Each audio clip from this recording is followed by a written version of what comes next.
Hello and welcome to this tutorial on creating an isolating track. If you are looking to create one on your layout, that is a section of track to which power can be turned on or off, then this tutorial is for you. There are several videos out there on isolating tracks.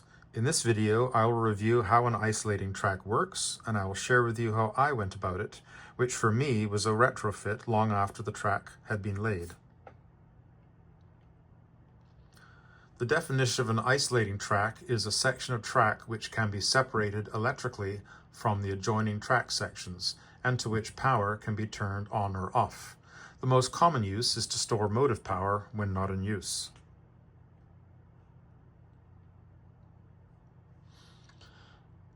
On a DC layout, if we wish to store any locomotives not in use and prevent them from responding to the power on the tracks, then an isolating track is required. They can be stored on this track and the power can be turned off.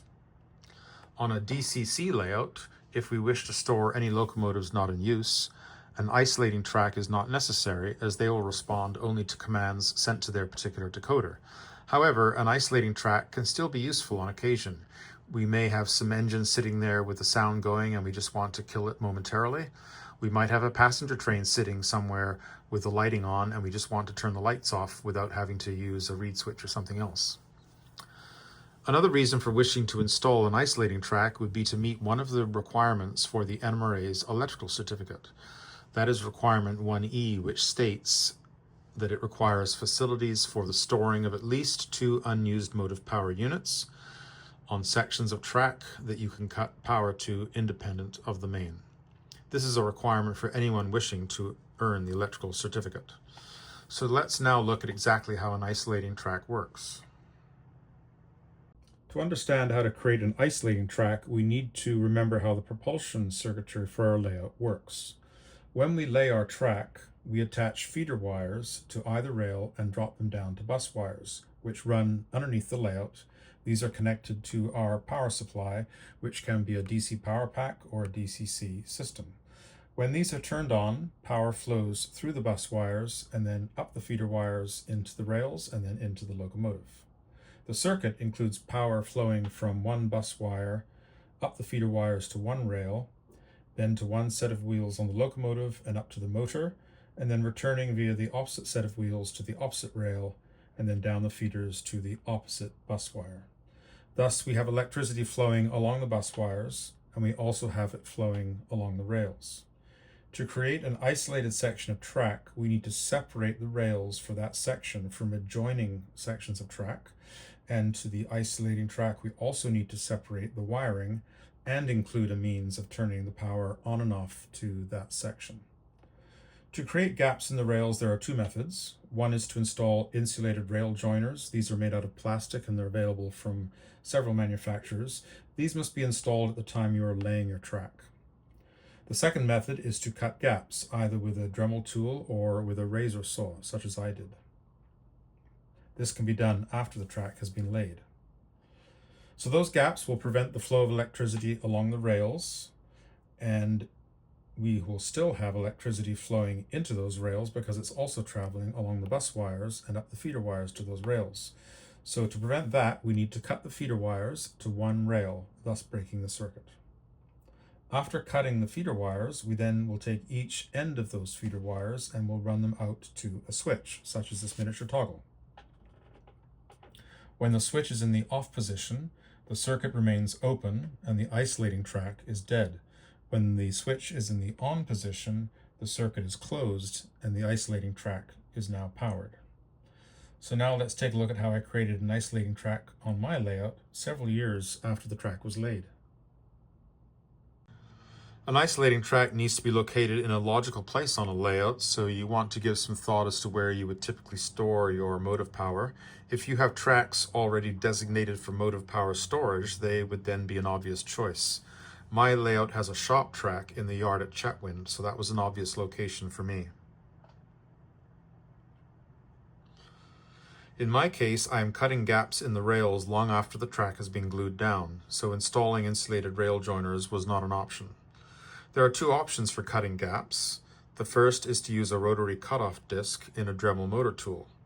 This method is fast, but it has a potential drawback in terms of the heat generated. So if it's commercial track and it has plastic ties, that heat could potentially melt or compromise the retention clips on the ties. The second method is to cut through the rails with a razor saw. The X-Acto saw blades are 10 thou thick, and the resulting gaps are hard to spot unless you view them up very close. Here I am cutting the first gap.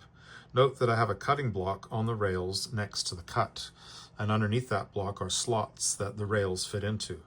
This serves two functions. It gives me something to align the saw blade against, and it prevents the rails from moving from side to side and potentially breaking the retention clips while I am sawing back and forth. And here is the second gap being cut. The length of your isolating track can vary depending on how many locomotives you will need to park there, or perhaps a passenger train with lighting. If your isolating track is intended to help earn the NMRA's electrical certificate, the minimum requirement is space for 2 locomotives.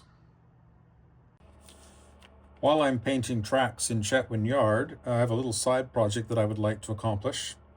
One of the requirements for the NMRA's electrical certificate is to have storage tracks for motive power which can be isolated electrically. That is, to turn off power to a section of track.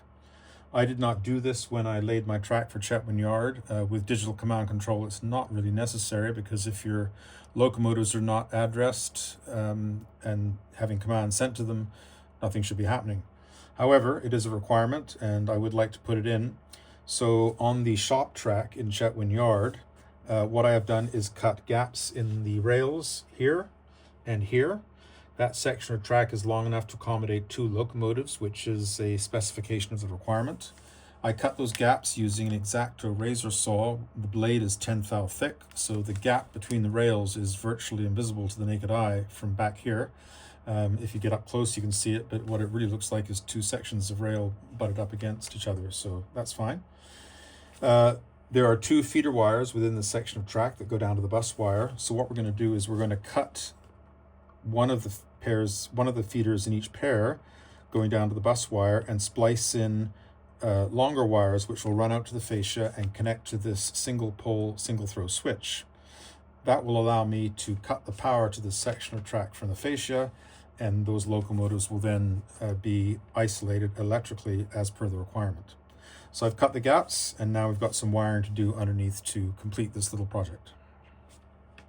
Let's now turn our attention to the switch, which will be used to turn the isolating track on and off. I am using a miniature toggle switch, in this case a single pole, single throw version. That means that it has an on and off position, there's no center position. After cleaning the terminals, I soldered a pair of wires to them, and those wires are long enough to reach from the fascia back to the isolating track, which is located at the rear of my layout.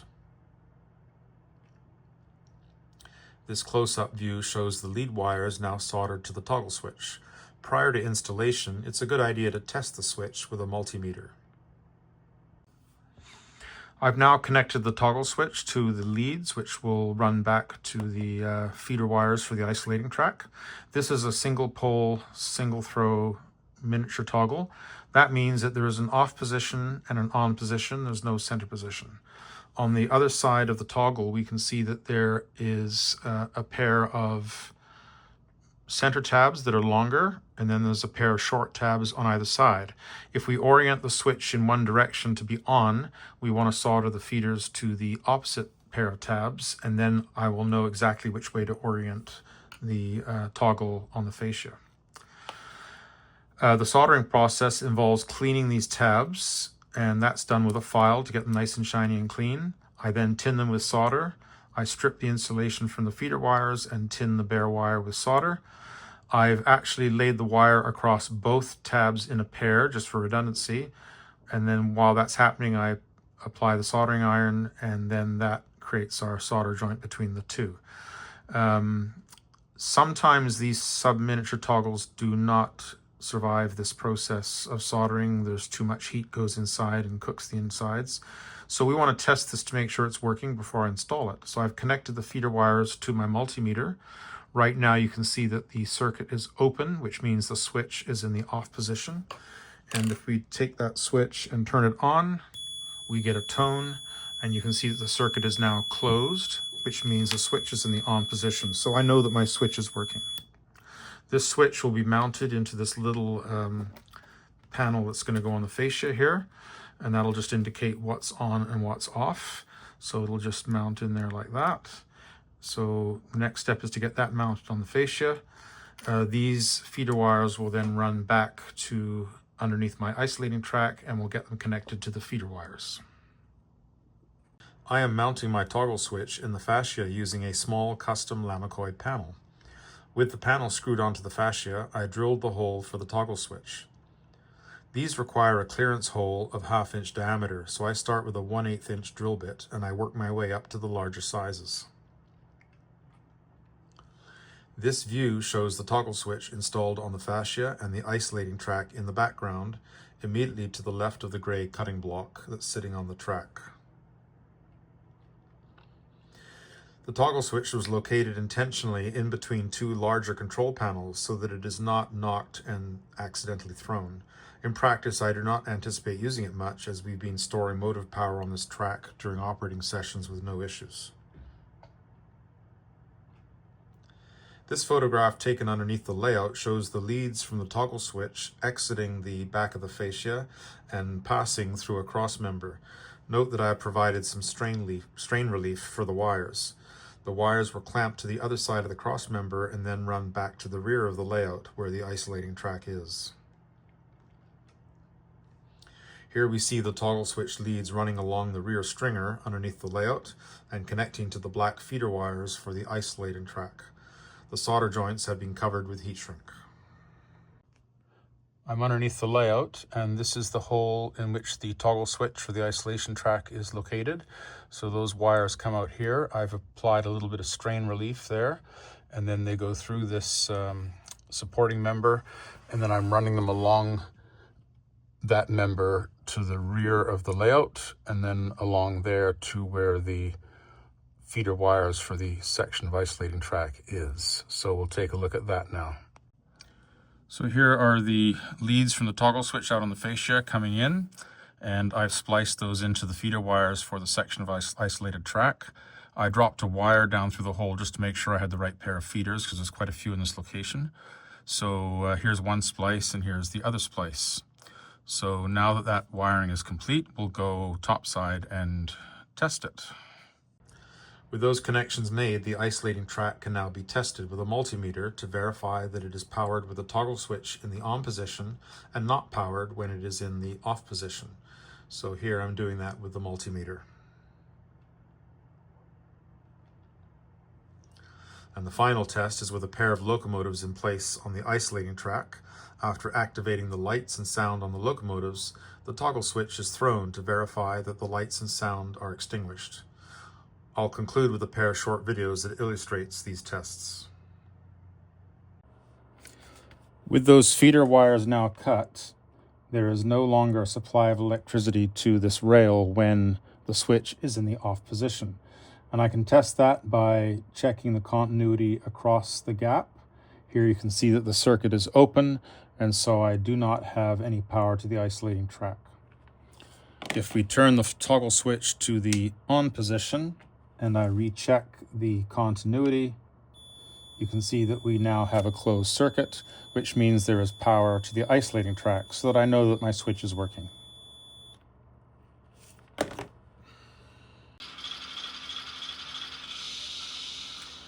So here we have two locomotives sitting on the isolation track. Hopefully you can see the lights and hear the sound. So that tells me that the isolation track is currently powered.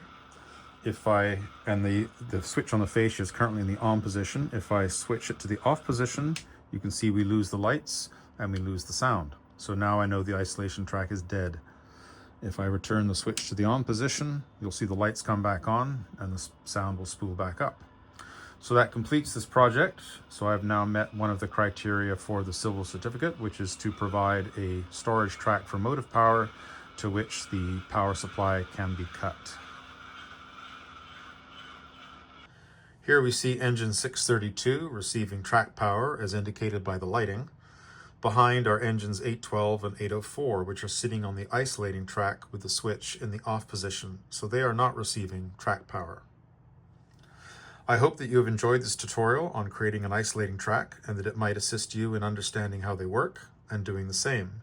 If it has, I invite you to like and subscribe to this channel.